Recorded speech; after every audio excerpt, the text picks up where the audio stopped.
Hi, welcome to part 2 of my Popsugar Reading Challenge video where we look through some of the prompts and have a look at some suggestions. I will link part 1 up there for you in case you missed that one. So in this video we're going to be looking at prompts 14 through to 26, I think.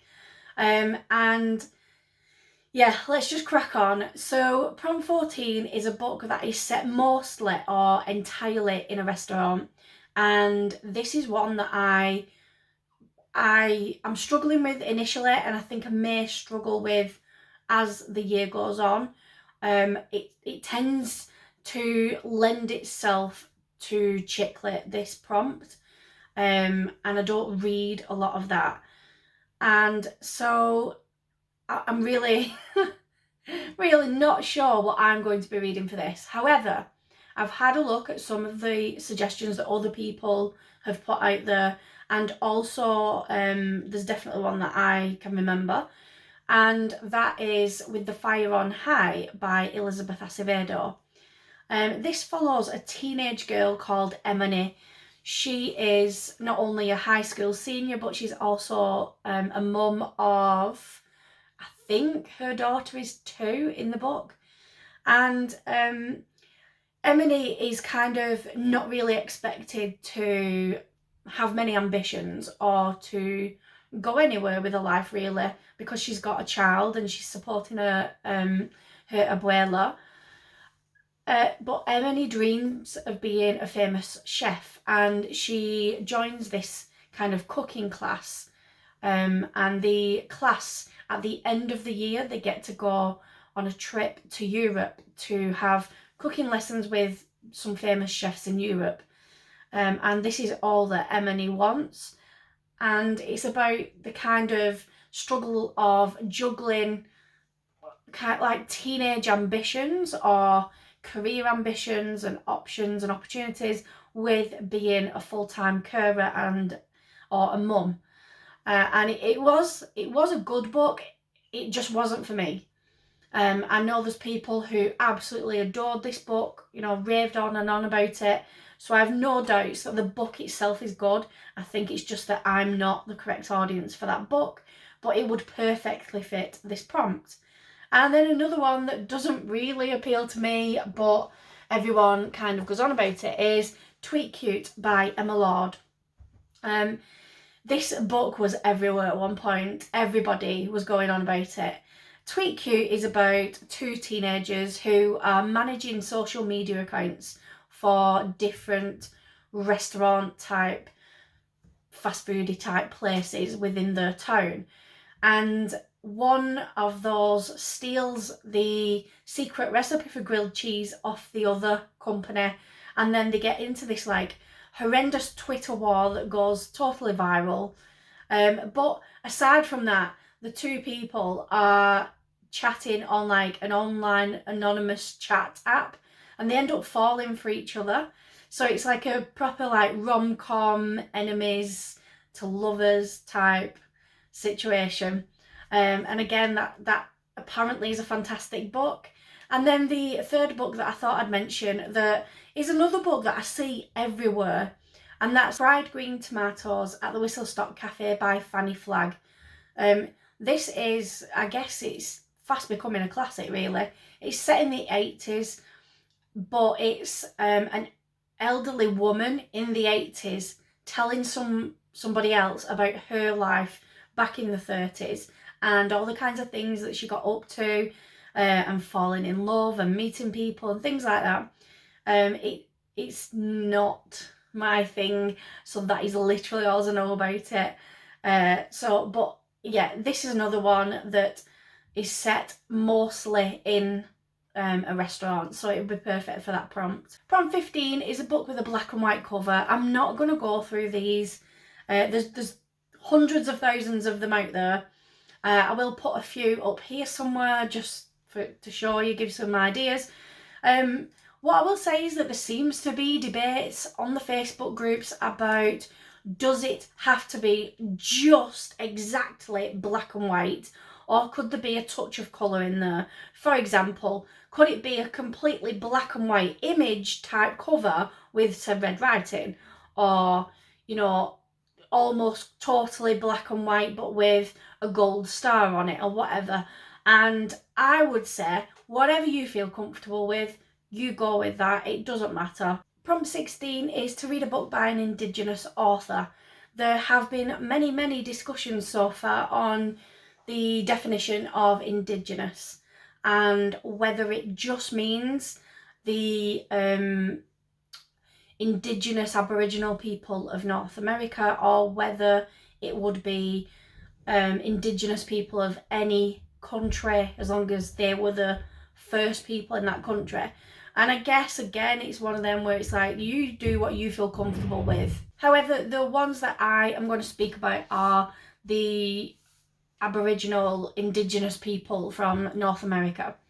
And the book that I'm hoping to read this year is The Marrow Thieves by Sherry Dimeline.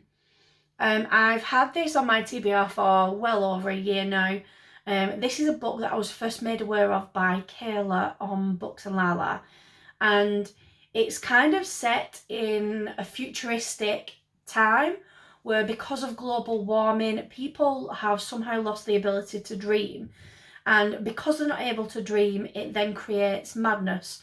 And this, I guess, like a plague of madness is sweeping across the nation, and the only people who are still able to dream and are therefore not susceptible to becoming mad are the indigenous people in the area.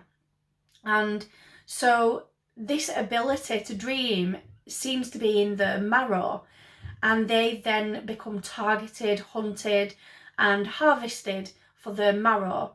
Obviously they are not willing participants in this process, and it quite often leads to their death, just to provide marrow for other people so that they could then get on with their lives. And we follow a young person who is trying to escape from people who are hunting them down. The other one that, well, it's the only other one that I've read so far off the list, and I read it earlier this year, not long ago, for Banned Books Weeks, and that was The Absolutely True Diary of a Part-Time Indian by Sherman Alexie. This follows a teenage boy, and he lives on the reserve. He's got some kind of facial and body disfigurements that he was born with, and so he not only has to deal with racism but also discrimination about his appearance and his intellectual abilities. And he wants to go to mainstream school, and he just wants to be seen as normal like everybody else. And so he manages to get transferred to a mainstream kind of off-reserve school where he, I think from memory, he's the only person who isn't white within the school population. And it's an absolutely fantastic book. It's really well written. I said in a wrap-up about it in previous video that I wasn't 100% sure why it would ever have been banned. I would be happy for my teenage children to read that when they're that age. So I really do recommend that one for this prompt. And then the third one that I thought I'd mention is Elatsoe, which is by Darcy Littlebadger. Again, this is another book that I've seen recommended by Kayla on Books and Lala. Elatsoe is a fantasy book. It's set in a world where there's, you know, monsters and myths and magic and things like that. And Elatsoe, her cousin, is murdered, and the town that he lives in, they're trying to, like, they don't want prying eyes, they're trying to keep it quiet and things like that. And Elatsoe is absolutely determined to uncover and expose, I guess, this town as to why they've covered up the murder of her cousin. So she's trying to, like, investigate and find out what's really going on. Prompt 17 is to read a book that's got the same title as a song. This one, I needed lots of help with this. I hadn't a clue. My first thought initially when I looked at the prompt was like, oh yeah, I'm sure that'll be easy. And then when I tried thinking about it, I was like, I don't think I know any. And I think it's very much like the prompt in this year's challenge where we had to read a book that there was a movie of the same title but it was unrelated, and basically I just kind of went through my TBR typing in titles of books on Internet Movie Database website and hoping there was a movie with that title. So I just kind of resorted to the Goodreads list that's being compiled at the moment. And I was very pleasantly surprised to see Vox by Christina Dolce. Vox is a dystopian novel. It's set in a time where women only have 100 words a day to use, and if they try and speak more than those 100, they get electric shocks. And this sounds so cool. I think it kind of was more around in the book community when The Handmaid's Tale was having its kind of resurgence. I've been desperate to read Vox for ages. I own it. I don't know why, I've just never got around to it, so this is the perfect opportunity. And it turns out that there is a song called Vox. I went and double checked just to be sure. It's a song that was written by Sarah McLachlan, who was a Canadian singer-songwriter, and it was released in the late 80s. So even though I've never heard of the song, never heard of the singer, it still exists, so it's going on the list.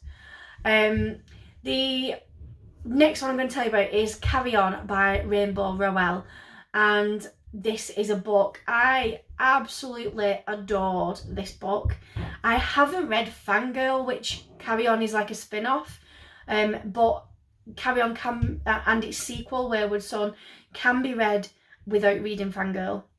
And it follows Simon Snow, who is like this chosen one within the magical world, and he's at a magical boarding school, and he doesn't get on with his roommate, who is Baz, and Baz seems to be a vampire. Simon's always trying to expose him, and they hate each other. And the big bad comes along, and they've got to fight for their lives, and it's just so good. It's a bit like a grown-up Harry Potter. It really is fantastic. I would highly recommend that one as well.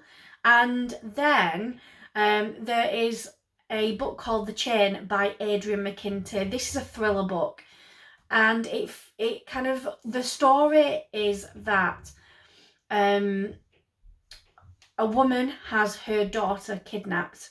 She then receives a phone call from the kidnapper saying that she can have her daughter back when she kidnaps another child, and then she kind of replaces her child with the new child. So in order to free her child, she goes from becoming the victim to becoming the perpetrator. So she has to become a criminal just to get her daughter back. And then, she's warned that if the police are told about any of this, or the police are involved, her daughter is killed, and the chain will just move on somewhere else, and it'll just start afresh somewhere else. So she literally is kind of in this situation where it's, I either do this or that's it. I don't get my daughter back, and it's not like it stops everyone else from getting hurt, because they just carry on going. And it's such a great thriller. I absolutely adored, I would say, 2/3 of this book. The very last bit went a little bit odd. It went a bit like an Arnie film, with lots of guns and action and stuff like that. It sounded a bit odd. But the first couple of parts where it was like real psychological kind of twister, especially for me as a parent of a young child, I was definitely like, oh my God, if that was me, what would I do? And it's fantastic, highly recommended. Prompt 18 is to read a book about a subject that you are passionate about. I'm not going to suggest anything, off you go, figure it out yourself. And then prompt number 19 is to read a book that features body positivity. I have not decided what I'm going to be reading for this book. Again, I feel it kind of leans more towards chick lit and sometimes middle grade, so I'm not sure. I'll find something, it's not an issue. I'm just not got anything that I'm desperate to read that would fit that. One that has been sort of doing the rounds that I've seen mentioned in quite a number of places. I think it's quite a new release, and that's One to Watch by Kate Stayman London. This book is about a woman called Bee. She is a plus size online fashion blogger. She gets a call asking if she would like to take part in, it's kind of like The Bachelor, only Bee is the woman and then there's lots and lots of men who are trying to get her to fall in love with them. And Bee agrees to do the show, but says that she is absolutely not going to fall in love. She's just doing this to kind of, you know, increase her like exposure to the public and build up a better audience for her blog. However, she ends up falling into this kind of whirlwind romance. So this sounds a bit rom-commy and a little bit, maybe there's like, you know, friends to lovers type thing or something, I don't know. But I've heard lots of people think it's fantastic, and with Bee being a plus size person and happy about that, it's definitely a body positivity book. The next one is Wonder by R.J. Palacio. I read this last year maybe, or even the year before. This is a middle grade novel. It follows a little boy called Oggy. He was born with facial deformities and he is absolutely adamant he's going to a mainstream school. He does go, but obviously, you know, the kids aren't too nice to him. He does experience some bullying, discrimination, people thinking that he's stupid just because he looks different. And it's just a really lovely book about this little boy that is so determined to not let anything get him down, and he's absolutely determined to make friends with people and to not let any of, like, you know, the differences in his body to stop him from doing anything that the other children are doing.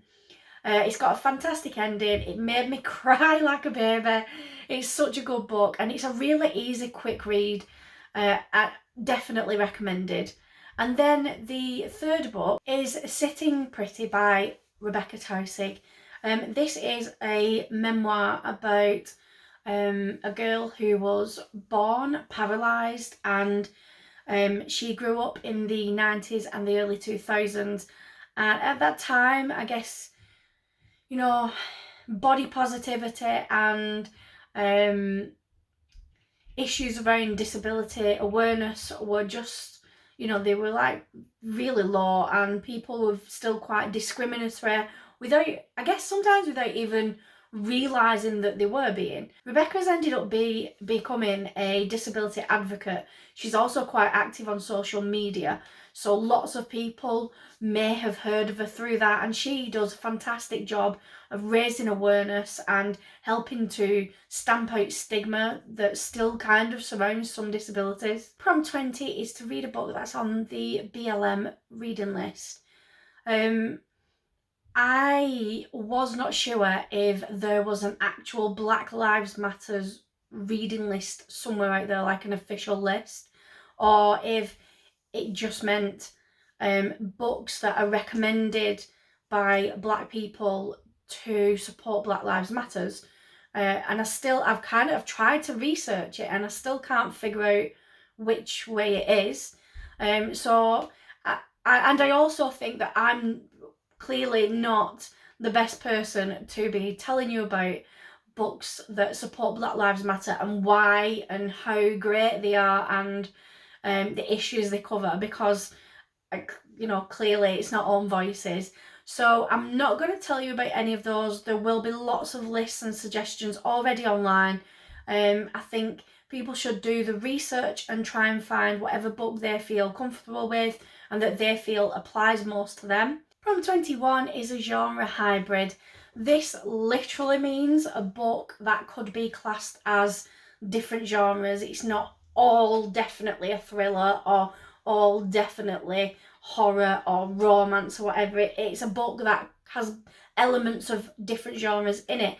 There's going to be thousands and thousands of them out there when you start looking. It's just the way it's worded. I think people initially go, oh my god, genre hybrid, I don't even really know what that is. And it's literally just that. I know there's one that everybody is kind of suggesting to everybody and anybody, and that's Verity by Colleen Hoover. This is a genre hybrid because it is a thriller, essentially, but there's also quite a strong romance aspect to it. And I think I've heard that it gets a little hot in there as well, so there's probably some kind of like adult, smutty, erotica type themes in there, but I can't guarantee it. So this follows a lady called Lowen. She is hired to complete the manuscripts of the wife of the dead wife of Jeremy. So she ends up going into the wife's office and trying to find manuscripts and trying to complete them.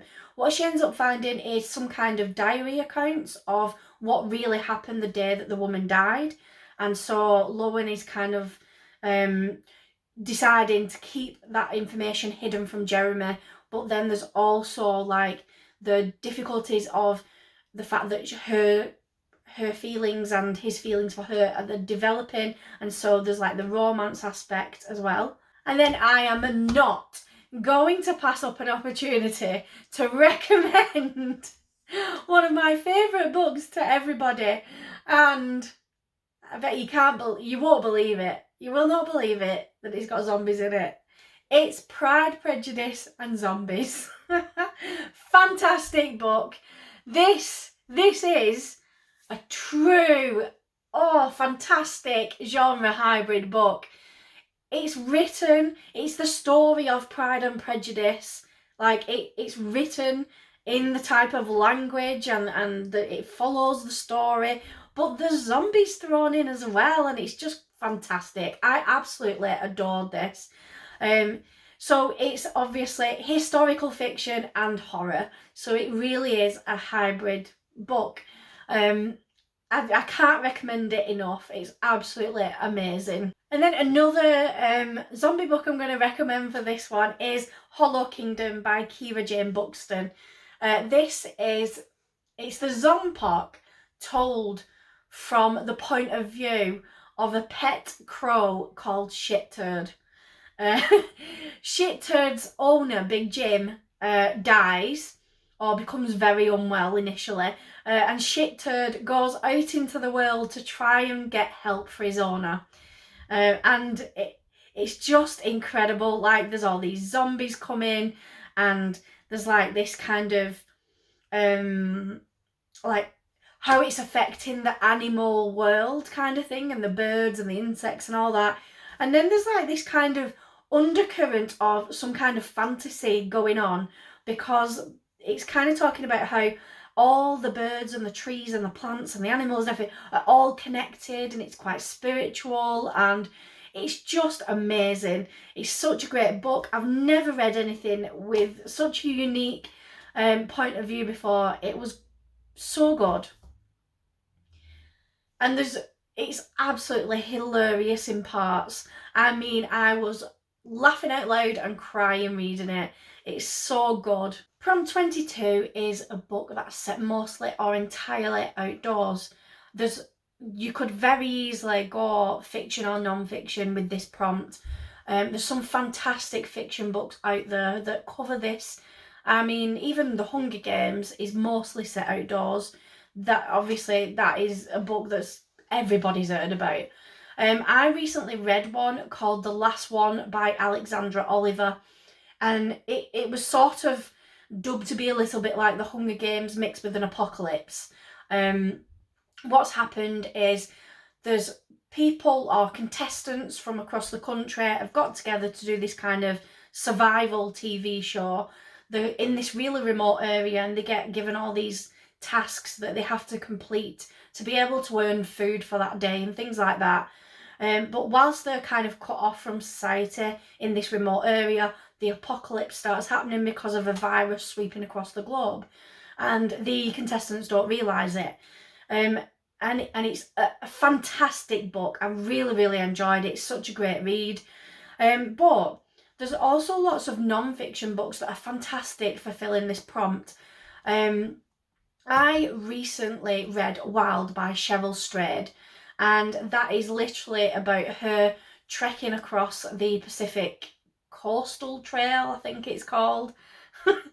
I did read it recently, but my brain's just stopped working. And so that literally is almost entirely set outdoors. It's such a great book. It doesn't just focus on the actual walking. It focuses on like the relationships she builds up with people she meets along the way, the relationships between her and people that she's kind of left behind. It's just absolutely really, really interesting and a really fascinating read. There's also A Walk in the Woods by Bill Bryson, which is sort of very similar. That's him on the Appalachian Trail. He's never done anything like that before. He just kind of sets off, and there's really comical moments. There's moments where you just think, oh, thank God he's got through it.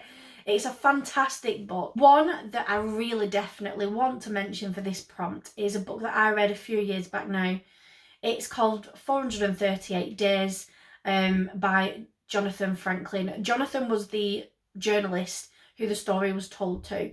It's a true story of survival at sea. A man called Salvador leaves Mexico on like a fishing trip. And this major storm comes, it wrecks his engine. He ends up being swept out to sea on his boat, but the boat is damaged. And he literally survives on this little fishing boat 438 days. Like, that's 14 months. People thought, they like, understandably assumed that he was dead. He survives dehydration and hypothermia because of the storms, sunburn, trying to find drinking water, trying to find food because he's literally out in the middle of the sea. Then there's shark attacks. Honestly, I mean, considering this is true, like, it's such a fantastic book. This book actually got me reading this type of book, as in like a kind of survival, natural disaster type books. I absolutely love this genre, and it really was just this book that set me on that path. I'm not sure whether I might read that book again, because it is a few years since I read it and I really loved it. Or I might read something else very similar. There's lots of ones where people have gone climbing Mount Everest and got stuck, or gone skiing and then lost track and, you know, had to survive for days in the snow and things like that. So I'll either read 438 Days again or one of those. Prompt 23 is to read a book with something broken on the cover. For this one, I will be reading This Is Where It Ends. I'm not even going to attempt to pronounce this author's name. I did try and find a pronunciation online, but I just couldn't, and I'll just destroy it as usual. All I know about this book is that it is fiction and it's about a school shooting. To be honest, even on Goodreads, there's not much of a synopsis, and I think that's done on purpose so that when you're reading this type of book, I guess you're as shocked as the characters would be when it starts happening, and you get all the kind of emotional stuff going on rather than knowing, you know, how things unfold. The other book I wanted to mention is Wilder Girls by Rory Power. I adored this book so much. This is a book about a group of girls and a few teachers who have been quarantined on an island where they have their boarding school. Something called the tox has started to infect the people on the island, and that's why they end up quarantined. And they are there for so long that people start developing like mutations, becoming quite sick, even dying in some cases. The girls have got they've all got like weird extra body parts, and they aren't human body parts. It's quite a twisted book, really, but I enjoyed it. And so the group of girls I absolutely loved the relationship between the three of them, the three main girls that kind of we follow, and it was just, oh, I don't know what got me. I just really enjoyed this book. Oh, and one of the girls goes missing, and Hetty decides that she is going to go out and find her, and we kind of go out looking for Briar, and so she ends up going past the kind of boundaries into the woods where they're not really supposed to go, while she's searching, and there's all sorts of creepy things going on in these woods. It's a fantastic book. It's got a really obscure, like, ending, non-ending type thing, but I thought that was fantastic, and other people are like, damn it, I hated the ending. But yeah, it was just like, it left you on this real big cliffhanger that just, I don't know, it really got me. So yeah, I really do recommend that one. The last book I'm going to tell you for this prompt is A Woman Is No Man by Etaf Rum. I read this book recently and really, really enjoyed it. I gave it 4 stars. It's fantastic. It follows 2 generations of Palestinian women who are living in America. The younger generation, Daya, she was born there from memory, and her mum Isra moved there at some point in her life. And it just kind of looks at how they really struggle in different ways, but kind of with the same things, and that's trying to incorporate Palestinian and Arab culture into an American life, and it's just really, really good for showing us about, you know, Palestinian culture, which is something that doesn't seem to be written about a lot or spoken about a lot. Now, A Woman Is No Man would also work for the next prompt, which is to read a book by a Muslim American author. Etaf Rum fits that perfectly. So if you don't get to read it for the other prompt, I highly recommend it for this prompt. Another fantastic author that would fit this prompt is Samira Ahmed. She's written, I think, 2 or 3 books that would fit like kind of YA, but the one that I read recently was called Internment, and this is kind of set in dystopian, in like a dystopian time where Muslim American citizens are all gathered together and forced to go and live in internment camps. They are all seen as possibly terrorists.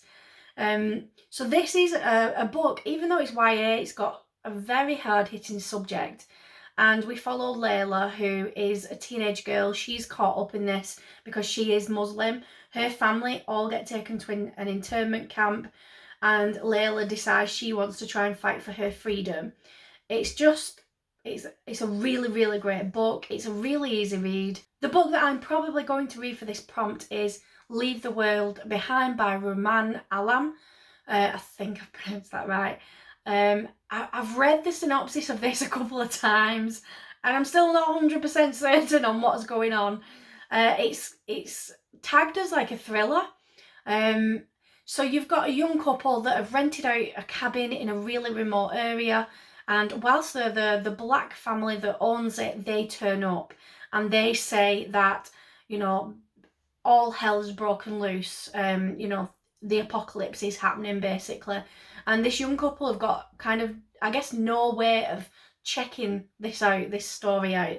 So they've kind of got to decide, do they believe this family and just, you know, leave the world behind and try and survive, or do they not believe them and do they leave and possibly put themselves in danger just trying to find out for themselves? It sounds really, really intriguing just by the pure fact that I'm not 100% certain on what the book is fully about.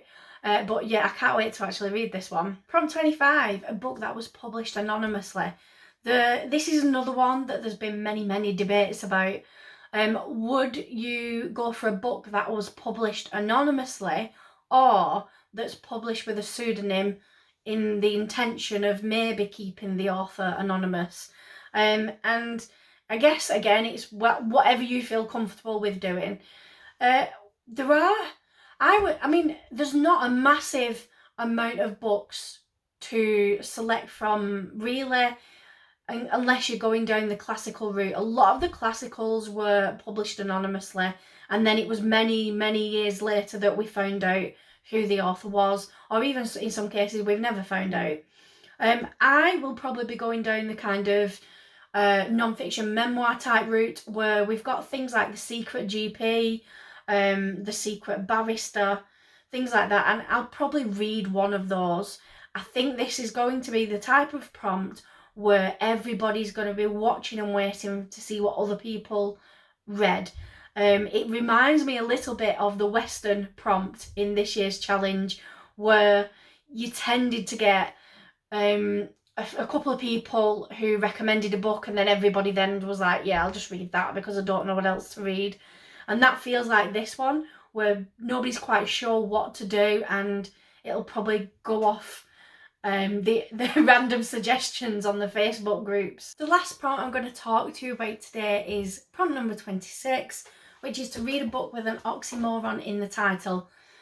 People struggle with this because initially people are like, well, does an oxymoron have to have the two contradictory words next to each other in the title, or can they be separated? And then also, can it be like, can the words be not exact opposites to still count as an oxymoron? And again, whatever you are happy with. I personally am going to go with the words are separated, but the whole title is an oxymoron itself when you read it, kind of thing. So I'm going to go with When Death Becomes Life, Notes from a Transplant Surgeon by Joshua Mesrich. So as it says, Joshua is a transplant surgeon. It's his memoirs about the surgeries he's done, the cases he worked on, the kind of patients that he's dealt with. I absolutely love medical memoirs, so this was an easy choice for me. Then we've also got things like The Worst Best Man, which is chick lit. That's by Mia Sosa.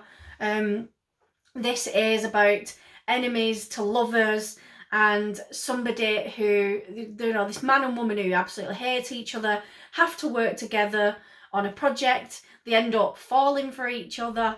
It's just really cliche, but it was alright to listen to, I guess. It wasn't horrendous. And then we've got things that, books that a lot of people will have heard of, like Our Endless Numbered Days, Big Little Lies, The Walking Dead, things like that. What I did was I thought of a word that is quite often in the title or the subtitle of books that I read. So if I was thinking about a zombie book, I'd probably put dead or death into my Goodreads TBR searches. And then all it does then is it brings up every single book that's on my TBR that has the word dead in the title or the subtitle. And then I just went through looking for one that also said the word living or walking or life. And I did the same with life and death. And you can also do things like love and hate, big and little, angels, demons, you know, good and evil, that kind of thing. So you'll know what genre you mainly read from and what you tend to see a lot of the similar words that would describe sort of lots of books in that genre. And that is the easiest way to go about it, I think. So thank you for sitting through another of these videos. I hope it's been helpful for you. Please let me know in the comments if you've read any of these books that I'm talking about, or if you've got any suggestions for the other prompts that I haven't mentioned. And please like and subscribe, and I'll see you all in video number 3, hopefully tomorrow.